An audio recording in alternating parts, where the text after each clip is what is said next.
and they meet roughly quarterly, and their meetings are also open to the public and archived. And one or two board members attends those meetings. So here, I won't spend any time on this. This is actual a listing of the people who are on this advisory, but it can show you in the top up here. You can see what the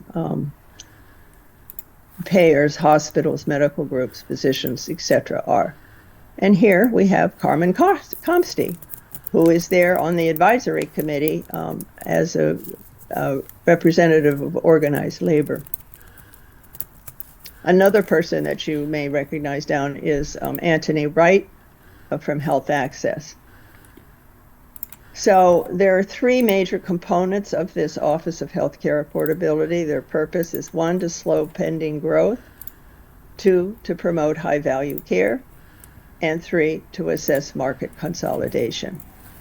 So how are they going to slow spending growth? They're going to collect data on basically all, I'll show you in a minute, enormous number of groups, and they'll develop a spending target and set that, and then groups will need to stay within that target, or they're going to be, we'll hear more about this, they'll be penalized. So here are the groups that are going to be targeted. You can see it's very extensive. The health plans that are going to be targeted are only those that covering more than 40,000 lives. And for providers, it's only the large provider groups that are going to be subject to this target. And for the fully integrated delivery system, the only one that meets that criteria is Kaiser. So how many entities are there that this organization is supposed to be monitoring? 33 health plans, 400 hospitals, and 300 physician groups. Imagine that. Every year, these entities have to send in what they're spending, and this has to be evaluated. Now, if they don't meet the target, there are considerations where they may be forgiven if they don't meet the target, and some of these are listed. And it's suspected that there may be a whole new slew of consultants who help entities figure out why they didn't meet their spending target. So how are expenditures calculated?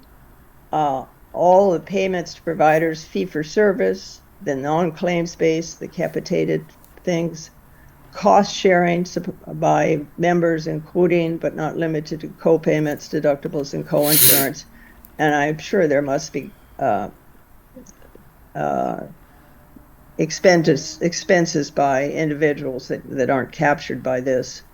And then they do recognize that the costs are also include administration costs, and I don't know how all of that's going to be calculated, figured out, but that all goes into what is their cost.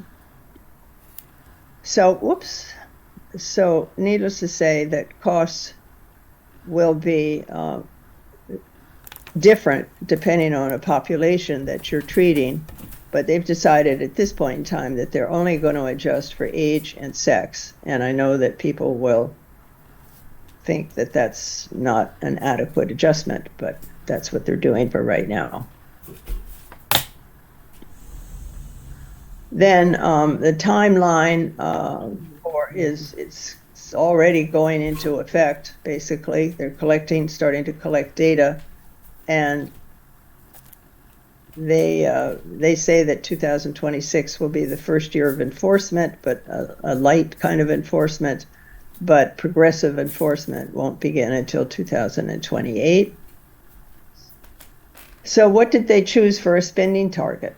They chose 3%, and they chose it for 5 years. So both are part of their calculation, both the target and the number of years that they want it to be in effect until they reconsider it. So that contrasts with what I showed you in the beginning of 4+% spending, that average spending that's going on now. So how about high value care? How do they plan to promote high value care? They want to encourage, whoops, I'm so sorry. They want to encourage investment in primary care and in behavioral health because they believe that the more you invest in those things, the lower your costs are because the population does better. They want to adopt alternative payment models, and we're going to hear about that from Ana. They want to monitor quality and equity, and they want to make sure that the workforce is stable. And of course, measuring some of these things is fraught with problems, measuring quality and equity, etc. It's not clear to me. I'm going to come back. So as I said, Anna's going to talk about the alternative payment models. But the stability of the workforce, they want to monitor, they're concerned that if people are trying to save money, they may cut back on staff or the quality or the qualifications of the staff. So they want to make sure that doesn't happen. So they want to monitor the number and training of the workforce and make sure that it's adequate. It's not clear to me, although they want to promote primary care and behavioral health, whether there are going to be any funds available to actually train primary care people or behavioral health providers, or whether they will just be telling organizations, hire more of those people if you want to stay within target. So the final thing, the third prong, is assessing mergers and acquisitions, and that's basically they're just going to monitor that. They are not in a position to say no to any proposed mergers and acquisitions because there are other parts of the government that do that, but they're going to be monitoring it anyway. So this is my last slide. Then this is what they hope for, is that if they're able to hold organizations to this 3% growth rate, that their projected savings would be from $15 to $50 billion lower per year, or $230 billion over 5 years. I can just say lots of luck as to whether this is going to work. So that's kind of an overview of the three prongs of the Office of Healthcare Affordability. And now I want to let Ana share her slides about alternative payment models, because they are going to be pushing this. In fact, as she may tell us, they want us 75% of patients to be in such payment models in short order. So Amber, can you have Anna's slides? So actually, Nancy, if you stop your screen share. I will. Perfect. I will start mine.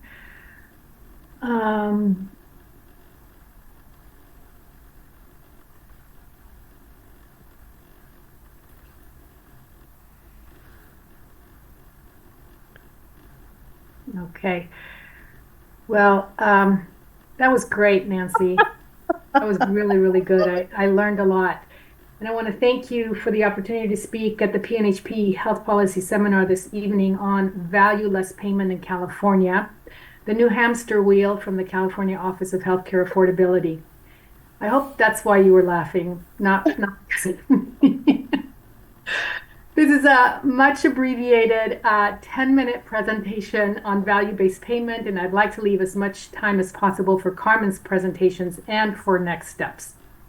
So this should be a familiar slide for many of you, and I apologize for those of you who have heard me speak before. This is total Medicare spending from 1965, which started with $10 billion to 2023, which is now $1,000 billion. And this slide is important because it shows, one, costs have been going up despite all historical attempts to slow down spending, and two, there is an awful lot of money at stake. The question of why is spending going up has troubled American health policy experts for 50 years, and according to these experts, there are two reasons why costs keep going up. Too much care, even though almost 40% of Americans skip care due to cost, and too many greedy doctors incentivized to order too many services through fee-for-service, even though peer nations reimburse their doctors via fee-for-service and have better health outcomes at lower costs. And it's really interesting because the slides that Nancy just showed us, in fact, do show that its prices and its administrative costs and really its price and not overuse. But at any rate, they're not reading their own reports, I guess. But what really sets the U.S. apart from other nations is not too much care, it's too much profit. Now, no study has ever shown that fee-for-service is the cause of overtreatment, nor that overtreatment is the cause of high healthcare costs in the U.S. Excessive costs and underwhelming health outcomes in the U.S. are caused by high prices, which we just learned, which is in turn driven up by consolidation. And then consolidation makes it easier to raise prices for any reason, greed and rising administrative costs. And then rising administrative costs give all sellers the motive to raise prices.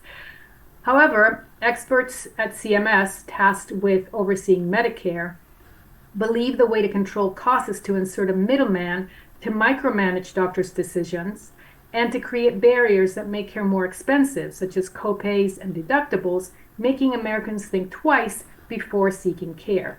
And the latest solution is to de-risk Medicare by shifting the risk of covering the healthcare needs onto doctors and insurance companies. And that's where value-based payment comes in, the alternative payment model, the latest gear forced into the state of California through the Office of Healthcare Affordability, or what I call APMM's the new hamster wheel. Now, today, fewer than half of the beneficiaries in Medicare choose traditional Medicare. That's the Part A, B, D, and the supplemental policy known as Medigap. 2023 was the first year that more seniors chose Medicare Advantage. But the pie looks different depending on where you live. In California, for example, 94% of seniors who live in rural counties choose traditional Medicare. And in this map, you can see urban seniors that live in the dark blue counties are much more likely to choose Medicare Advantage, whereas rural seniors living in the light blue counties are overwhelmingly more likely to choose traditional Medicare. Now, while we're all looking at the privatization of Medicare through the growing slice of Medicare Advantage, we are taking our eyes off traditional Medicare, chosen by roughly 30 million seniors and people with disabilities. I can assure you, Wall Street is not taking their eyes off traditional Medicare. They're not going to leave $500 billion on the table. The bullseye is now on traditional Medicare. Now let's do a quick refresher on how Medicare pays doctors and hospitals.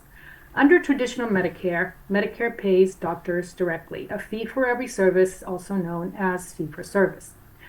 Under managed care Medicare, Medicare pays a middleman an upfront capitated fee who then pays the doctor and keeps the leftovers. And the middleman here is called the Medicare Advantage plan.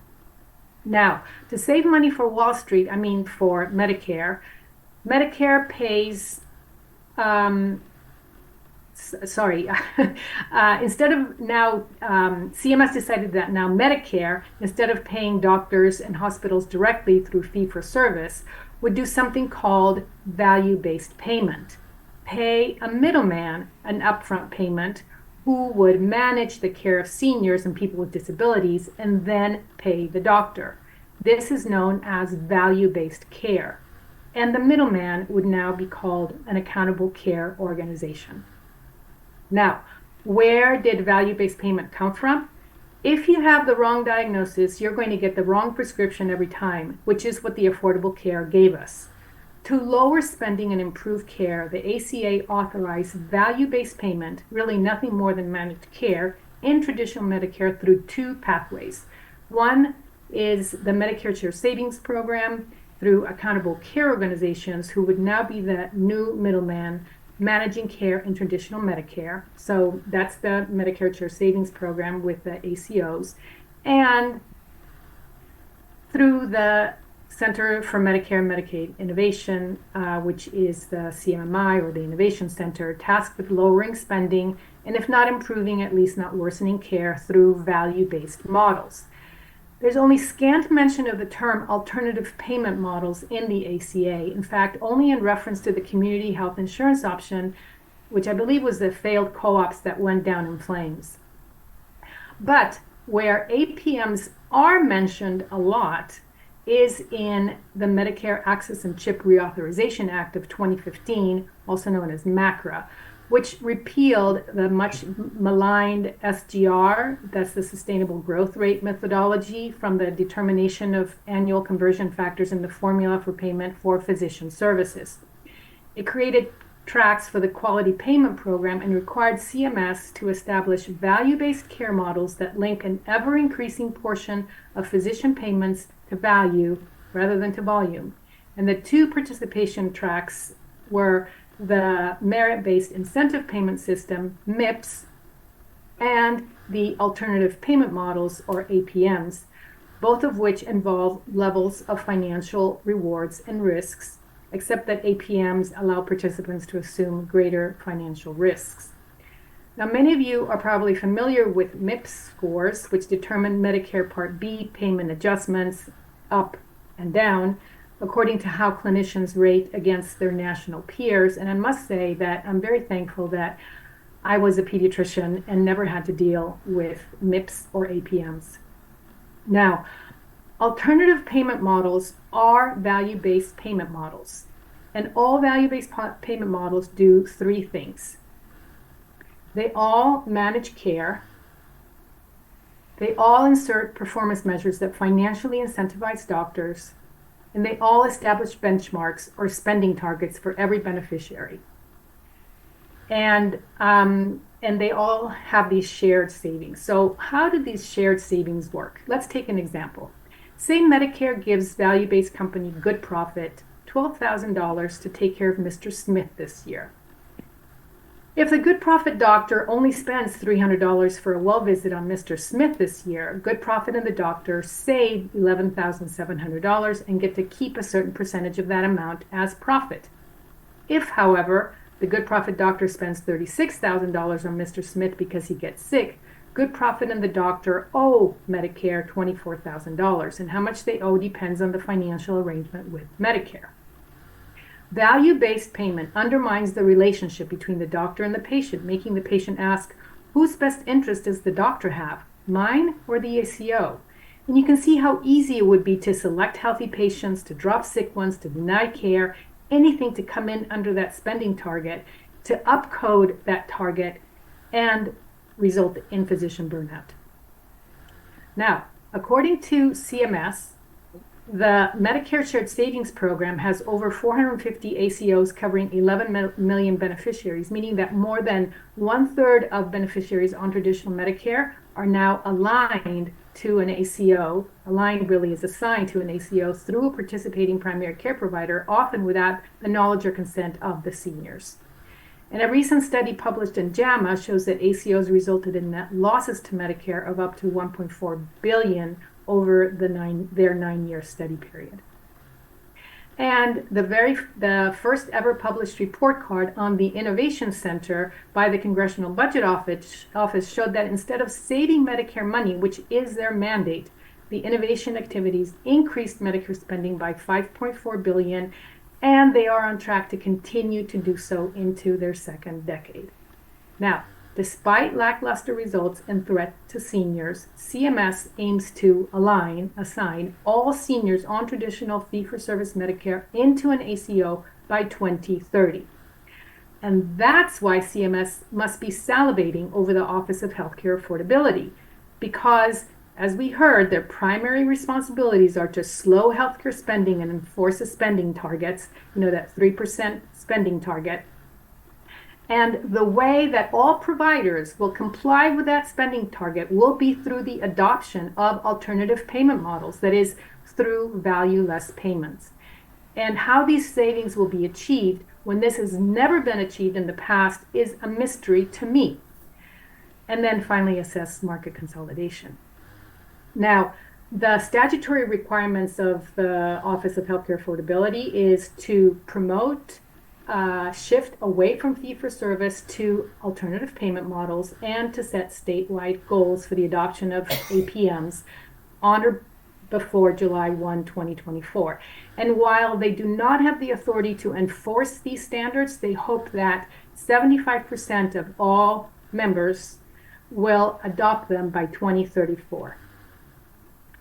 And to implement these standards, the OHCA recommends aligning with models already adopted in California, such as the Medicare Shared Savings Program that we just were talking about, the ACOs, and our favorite ACO REACH. And this is from the recommendation, the Appendix A recommendations. And finally, our concerns, and I'd like to thank Kip Sullivan for summarizing these. I'm not sure if he's here on the call today, but number one is the attribution of patients to ACOs, to these value-based payment models, and how risk adjustment based on age and sex will result in huge healthcare disparities because it will result in overpayments for healthy and underpayments for sick patients. And then finally, massive administrative costs, as Nancy has already discussed. So I look forward to hearing from Carmen and from the group as to what our next steps should be to prevent us from being stuck on yet another hamster wheel. And I will stop sharing. Thank you. And I hope that was about 10 minutes.